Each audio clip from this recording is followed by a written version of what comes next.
Anthem's big loot update is here, and man, it's everything that we could have ever hoped for. Not only is there changes to how loot works in higher difficulties, but also inscriptions too, and so we'll go over everything in this video. My name is Ryan Central, you can subscribe for more Anthem videos like this one, and this video is also brought to you by Gamerlink. For those that don't know, I actually did a lot of stuff with Gamerlink on the other channel that I've worked on, Overwatch Central, when Overwatch came out. It's a free app designed to help you find players to play with on PC, console, whatever that you're on. Finding people to play with on, obviously, Anthem, but there's also Apex Legends, Fortnite, Overwatch, and so on. If you're, say, on PS4 or Xbox and you have nobody to play Anthem with, it's super easy to do it on this app. With their looking for group feature, where you basically type in, hey, I want to find others to do GM1, GM2 content with, I'm on PS4, but you can also use a clan system to find other like-minded gamers to play with. They've also added in a homepage feed with videos, pictures of people's builds, loadouts. So if all of this interests you and you want to find more people, you can find a link in the description below to check out more. In case you have no idea about the loot problems that we're talking about in this video, I'll sum it up incredibly quickly. Anthem accidentally upped their loot drop rate, which everybody loved of course, but then reverted it back to a really low level. But this was frustrating for the community because all of the gear had really bad inscriptions on them. This was in launch, it hasn't been fixed yet, where none of the inscriptions, which are the random stats and perks, tailored to the gear that they were on. You could have a flamethrower that does fire damage, but it would have a stat that would increase its physical damage, which would make it ineffective. And just really bad stats on gear that weren't a lot of fun. So this was their response and their fix for this new problem. So the big post came from Ben Irving, and this is everything that it has to say. He thanks everybody for the feedback and says that the main complaints that they heard is that many of the inscriptions are not useful to the item they're attached to. Players need to get many masterworks of the same item to find a good one because of this. Players want the frequency of masterwork drops to increase to help with the above, or they want us to change how masterwork inscriptions work so they are more useful. This is the plan that's going to be implemented on either February the 28th or March the 1st Central US time. So this is a big update on what it fixes. Inscriptions are now better for the items that they're on. This applies to all of the new items earned in Anthem after the patch. This doesn't affect the existing items that you have in your vault. He goes over the difference between the gear and javelin icon. If there is a gear icon on your items, it means that the stat that follows it is only applicable to that weapon, that ability, that component that it's on. Whereas if it's a massive javelin suit, that means that the stat there applies to all of your suit. If you have a inscription that says 10% damage increase, but it's a gear, it means that that weapon or that ability does 10% more damage. However, if it was a javelin icon with 10% damage increase, then everything, your weapons, your abilities, your melee, your ultimate, they all do 10% more damage. It's universal. They've also removed uncommons and commons from level 30 drop tables, which is a huge change, to be honest. Being able to get rid of awful items like that is a big win, I think. The rest of the nerfs say this was a highly requested change and we agree, so that's that. Perfect. That's typical BioWare, I suppose, in patch notes. Another change is that we have reduced the crafting material needed to craft a masterwork from 25 embers to 15, saying that you should be able to craft more masterwork items to get the inscriptions that you are looking for, and this should yield better results for player. Additional changes to inscriptions go as followed. It's hard to write a short version of this, but I'm going to try. If we need to add more information later, we can do that. The current system is that there is a large pool of inscription options available to roll on items. The inscription pools are generic, so all of the weapons have an inscription pool, all of the abilities or components also have inscription pools. It's not applicable to certain abilities or certain weapons. Every masterwork has 4 inscriptions: major, primary, minor primary, major secondary, minor secondary. This is quite interesting, I didn't realise that this was a thing. But in any case, the change is that each item type now has a specific set of inscription options for each of the inscription pools. The pools are smaller and are targeted to the specific item type. For example, there used to be a weapon pool, now there is an assault rifle pool, and the assault rifle pool has 4 pools for each of the inscription types listed above. The primary inscriptions are focused on damage or survivability, and the secondary inscriptions are focused on utility and can be targeted to that item or the entire javelin. But an example of all of this is that an assault rifle will not have an item specific to increase in pistol damage inscription, which is perfect considering that the majority of inscriptions that I have on gear increases my ammo for shotguns, sniper rifles, marksman rifles. Not only is it just boring, it has no effect on my build at all, so having actual inscriptions affecting stats that matter to me is going to make me think a little bit harder on, right, I need to be really focused on this build, and it also gives the option to make specific builds that are quite strong. I think this has been par for the course from BioWare. It has taken a couple of days to get this update, but it's nice to see that they're not just addressing the problems by going, hey, we hear you, but they're actually implementing changes very quickly. And these changes are very good. I really like them. It would be nice to see the loot rate go up, but to be honest, I played a lot last night and the drop rate of Masterworks wasn't terrible, so it really is one of those things that now that gear is more applicable and inscriptions are more applicable to that gear, it just makes sense to be able to continue to grind. So all of the changes that people could have hoped for. A big question I had after Monday's video going over what the problem specifically was, I compared it a lot to Diablo because Travis Day had a lot to say on the subject. However, I had a lot of people going over, well, what were the Diablo Loot 2.0 changes? What problems did they have to begin with, and how did they fix them? This is a talk that came from GDC 4 years ago, mind, from the game director Josh, and this is exactly how Diablo fixed their loot, and I'll let him explain. So for those of you who don't know what Loot 2.0 is, I'm just going to go over it very quickly. The first thing we did is we had smart drops. So this quiver will not drop if you're playing a barbarian, or will drop very, very, very, very, very, very rarely. We also realized, as I was mentioning before, that not all affixes are created equal. So we created two buckets. We have a primary that's really all about being more efficient at killing. And then we have a secondary one where we add a lot of cool flavor. And we try to create tension not between individual affixes, but create tension between these two groups of affixes. We really try to highlight the legendary affix, and here we really try to do things that really fundamentally break the game. And the other thing we did is we added this concept of quality.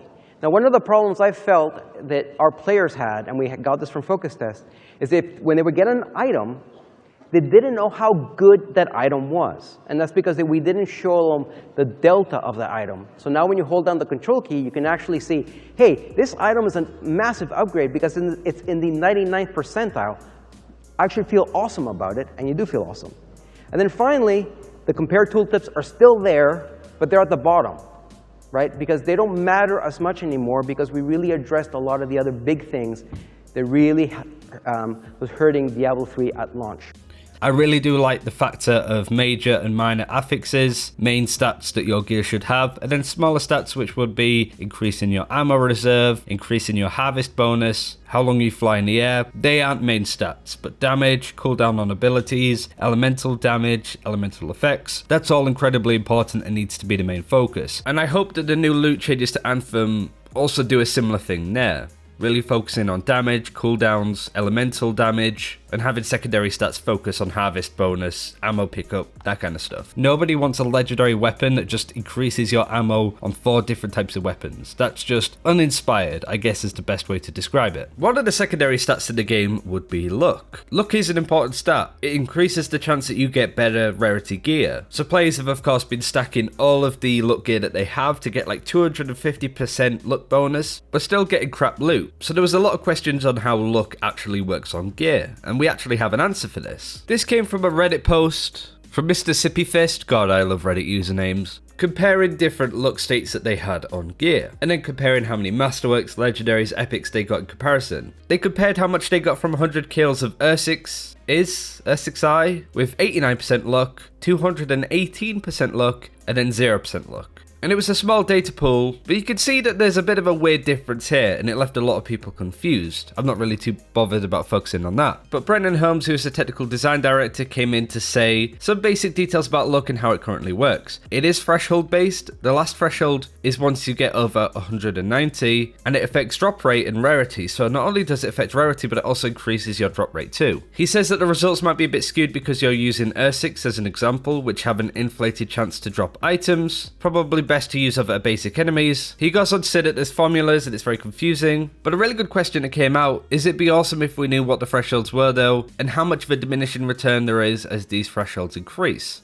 He goes over the thresholds saying that base luck is 100 and it goes up basically in 10 increments. But it caps out at 190 luck, so if you have like 250 to 300 luck on your gear, it isn't going to make a difference because that's the threshold as high as it goes. It's quite complicated. I will link the Reddit thread in the description if you want to check it out yourself, but generally that's how it works. It does increase drop rate and rarity, and there is a certain cap to it. Not sure if I really like the luck stat on gear at the moment, but I'm sure that'll be in discussion in the future at some point, but in case you want to know, that's how it works. Finally, we spoke about this in the last video that we did. Travis Day, who is one of the lead directors, I believe, of Diablo 3, one of the main people around the loot fixes that they had, actually posted a fairly lengthy response on the feedback that he had on the game. We highlighted the dead inscription stuff in the last video, how it doesn't work, how it should be better set optimally, but we didn't highlight the other major areas that he wanted to highlight when it came to the grind, increasing loot, and all that great stuff. The first area was risk versus reward. For Anthem, he highlights the problem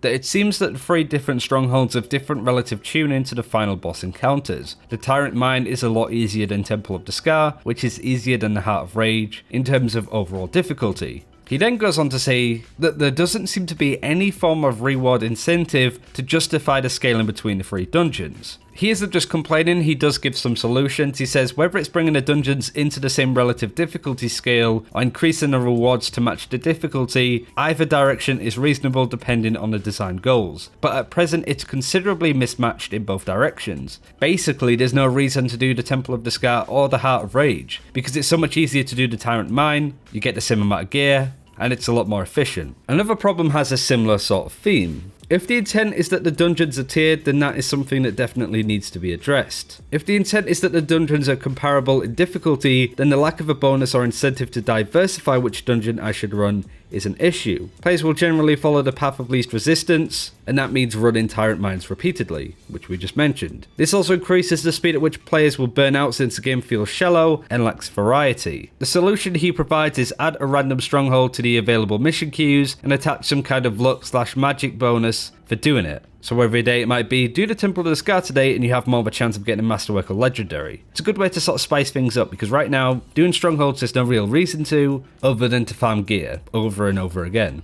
The next one is player agency and targeted farming. He highlights how Strongholds always drop a Masterwork skill or ability, Legendary contracts always drop a Masterwork class mod, which gives a player a degree of agency over the RNG, and that's great. If they're hunting for something specific, there is some element of control over that. In this kind of game, people will set goals saying that they want item X or they want to build Y. The typical point of frustration is when players can't deviate their gameplay patterns to work towards whatever goal they set. At present, I can run chain run strongholds to try and hunt for a specific skill, and that is great. Unfortunately, legendary contracts aren't something that I can explicitly farm. I can do the couple I get each day, and in theory, I can chain queue quick play in hopes of getting match made into one, but that leads to queue dodging behavior. If the intent is to give players agency over their activity, they need to be actually able to commit to that choice. If my goal is to get better class mods, I have a very limited degree of control, and you're incentivized back into dungeon farming. Personally, I like the idea of leaning into different activities guaranteeing me different item slots. The only real problem here is that I can't make the choice every time I enter a queue. Skills are covered by dungeons, components have limited coverage based on player inability to chain queue them, and weapons have no specific activity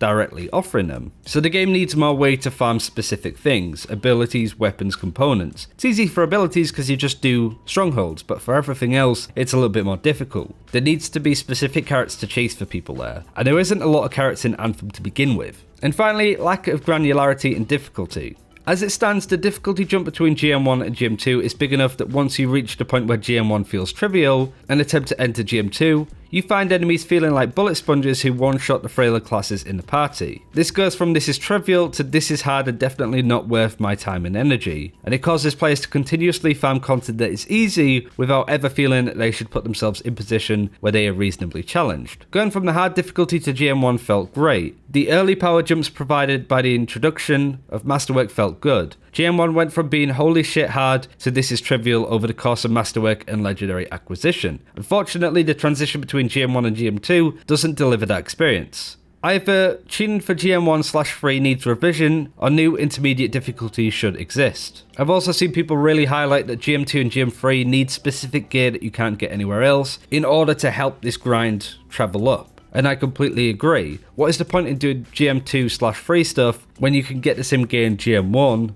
Granted, you have a better chance in GM2, GM3, but it's still the same gear. If it's easier and more efficient to do GM1, then players are just going to do that. It worked in the difference between hard and GM1. You can get some of the Masterworks in hard difficulty, but not all of them, which incentivizes people to jump up to GM2. And I think that should continue on and on and on, with some gear only being locked behind GM3, which would be quite difficult to get. There's a lot of crazy feedback there, but I still think it's really important that people have a look. You can check out the full feedback list in the description below. I didn't read out everything, but if you are interested, you can have a look. But that's everything that I wanted to go over today. We have some more details on how they plan to fix loot. BioWare seem quite happy with the state of Anthem at the moment. I don't think that EA is looming over them about to cut the cord. Thanks for watching, take care, and I'll see you next time.